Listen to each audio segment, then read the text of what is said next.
Hello and welcome back to another video. I'm so excited for this video. In this video, I will be reading popular YA books from the 2010s.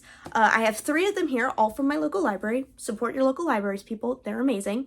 And we're gonna just dive right into talking about each of these books. And what I know the gist of, I kind of like going into a lot of my books blind. I know the gist of what each of these are about, one more than the other two, and that'll be the last one I talk about, so stay tuned for that.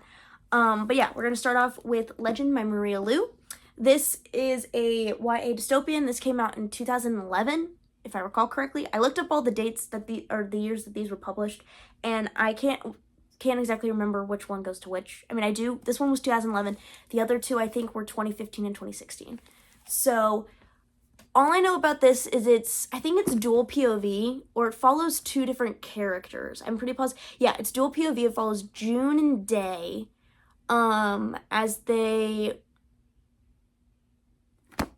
figure some sort of plot out. It's a dystopian.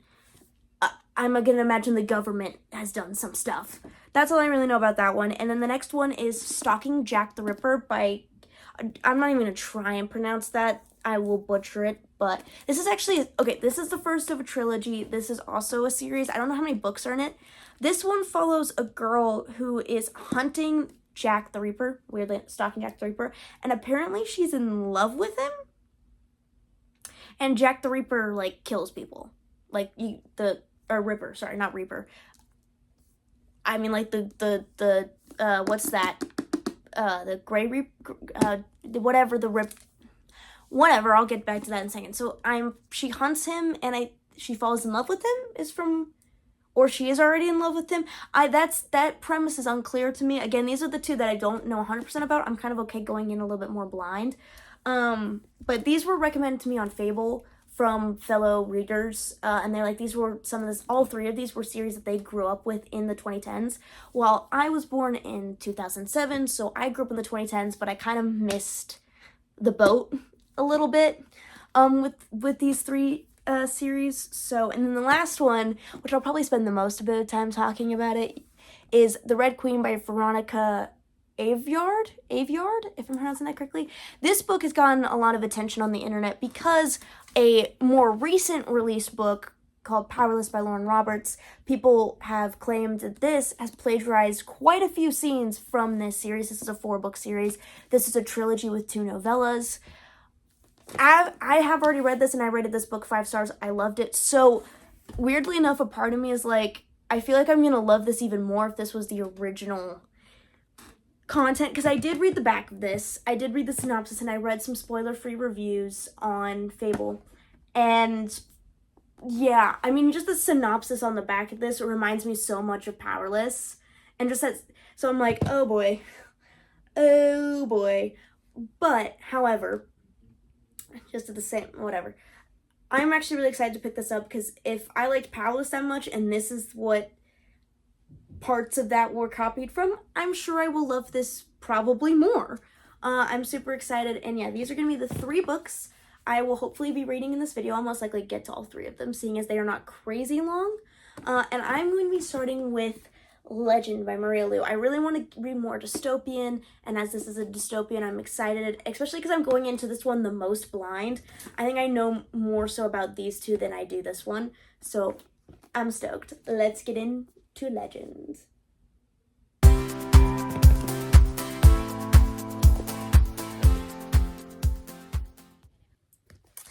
Alright, so I'm 50% of the way through Legend. Really enjoying it. A huge thing just happened, and I'm freaking out a little bit. This is so intriguing. If you need a quick, because it's only like 305 pages, if you need a quick, intriguing book, pick this up. I've been wanting to get more into dystopians myself, and I haven't read a new dystopian in a minute, so picking this up was really fun. Obviously, I haven't finished it yet, still like halfway through. Really excited. I will see you guys when I finish.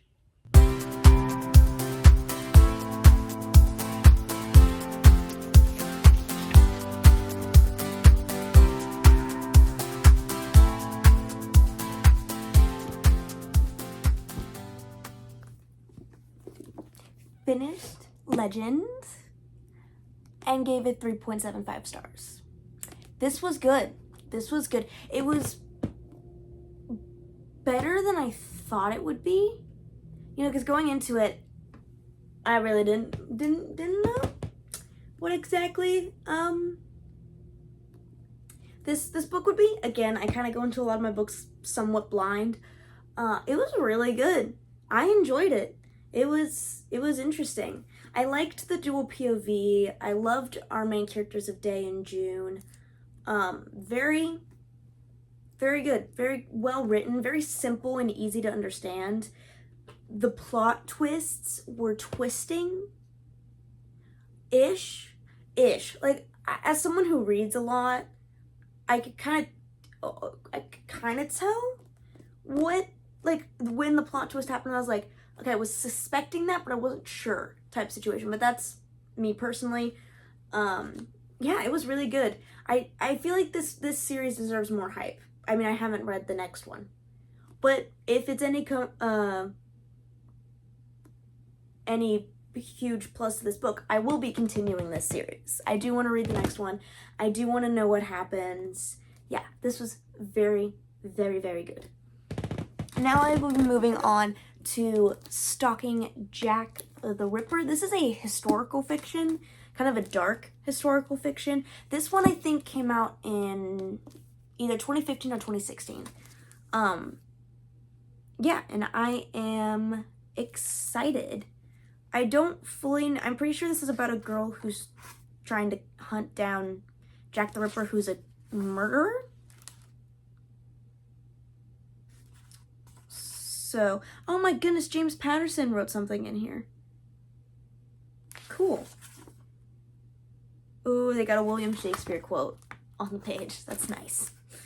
It will have blood, they say. Blood will have blood. Macbeth, Act 3, Scene 4. Wow. Very interesting. It's very surgical, I've noticed. Who knows if I'm gonna like this? I think it's 300 something pages, probably. It's 318 pages. Alright, let's dive into Stalking Jack the Ripper.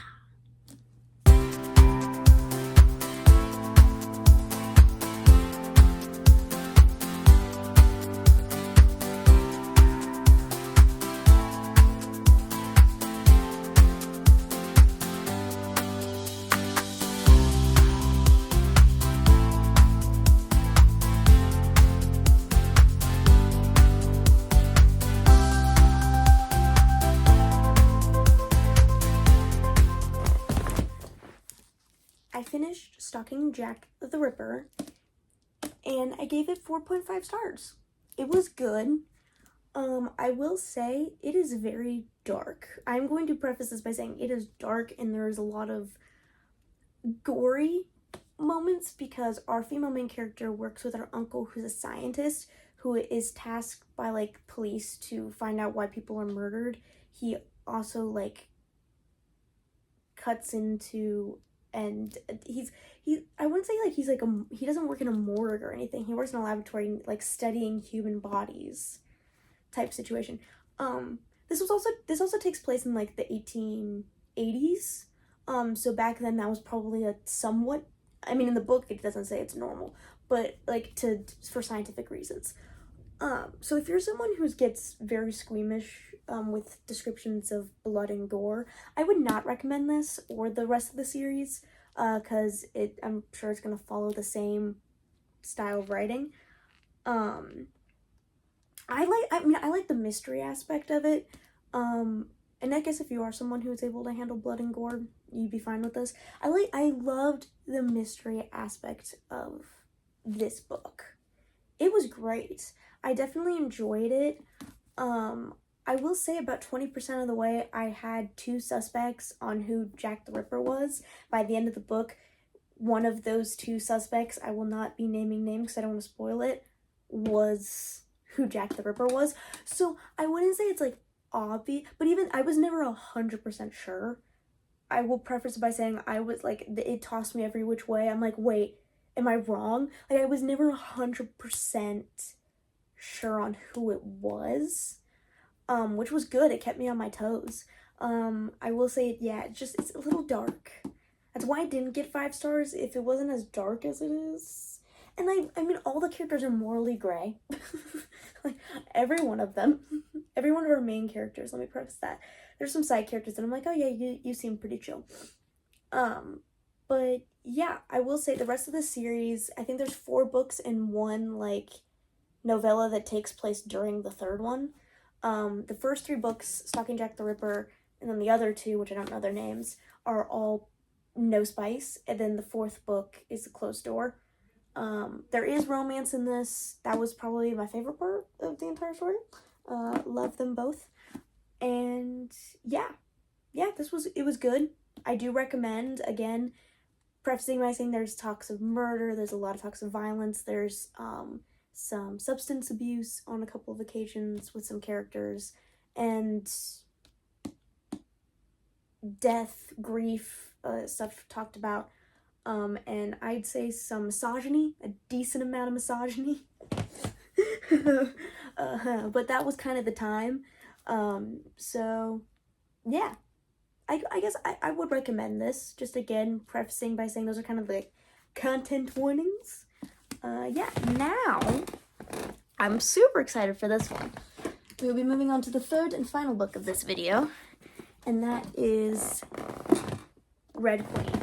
Now, I think I said this at the beginning of the video, I can't remember, it's been a minute, that Red Queen has been kind of popular in the internet as of right now due to some plagiarism allegations from it being plagiarized by Lauren Roberts in Powerless. Now, I have read Powerless, and I gave this book 5 stars. If this was plagiarized, which I do not know, I'm about to find out, from this, I'm looking at it on the bright side saying I should probably love this. Because if this was one of my favorite books from last year, then I should totally love this one. If this, also they're shorter, was plagiarized from this. That is my thought process on it. I'm really excited. This is a fantasy, a YA fantasy, and I, like, just by reading the back, which I think I did say this at the beginning of the video, but restating it, it sounds very similar to the plot of Powerless. So who knows, you know? We'll see how I feel. Now, I don't want anyone to say I'm going to go into this with a lot of prejudice of, oh, you read Powerless first, which means you're going to defend Powerless. I'm going into reading this completely unbiased. Like, if this ends up, if there are because like I said, the back even sounds very similar to what the plot is of this book. So if it does end up reading very similar or specific scenes, I'm going to say it. I'm gonna be like, yeah, if I do see the plagiarism, which I probably will, because I see it just in the summary. So, yeah. Let's get into Red Queen. Okay, so I have like 100 pages left in Red Queen.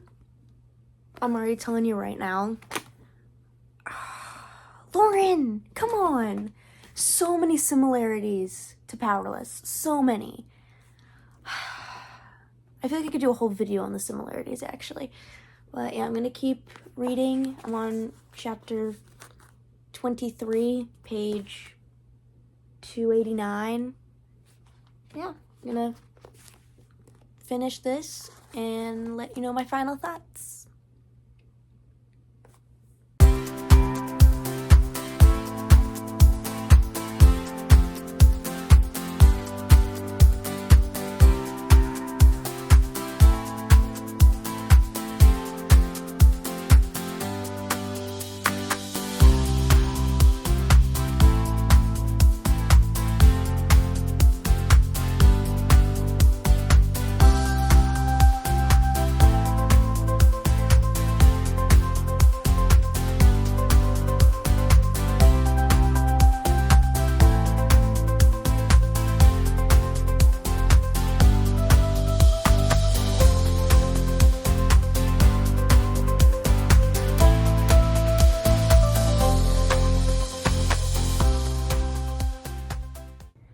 Okay, so as you saw in the last clip, that was me finishing Red Queen.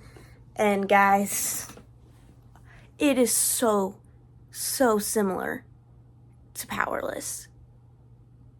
Like, like in a way that it hurt. It's like, But I will say I was right at the beginning of this video that I would like this one more. I loved our female main character, Mare, however you pronounce that. And it was just so interesting. I loved the world. The world was like really like kind of like tech forward, but also not at the same time. It was really interesting how this world worked and how this world was created. Really enjoyed this. I hate to say it, but I don't think it's quite, well, is this a 5-star? I'm trying to, I think the only reason why I'm thinking it's not a 5-star is because it's made me severely disappointed in Powerless. But that has nothing to do with this book. That has everything to do with Powerless. So, yeah, this is a 5-star book. I was like, the only reason why I'm, like, debating it is because it just ruined Powerless for me. But that's Powerless's fault, not this. Yeah, it's a 5-star, y'all. Alright. Well, you've reached the end of this video. I hope you enjoyed it. Please like, comment, and subscribe. Also, comment down below if you want me to do a video talking about Red Queen and Powerless and their similarities, because I have thoughts. But yeah, see you guys in the next video. Bye!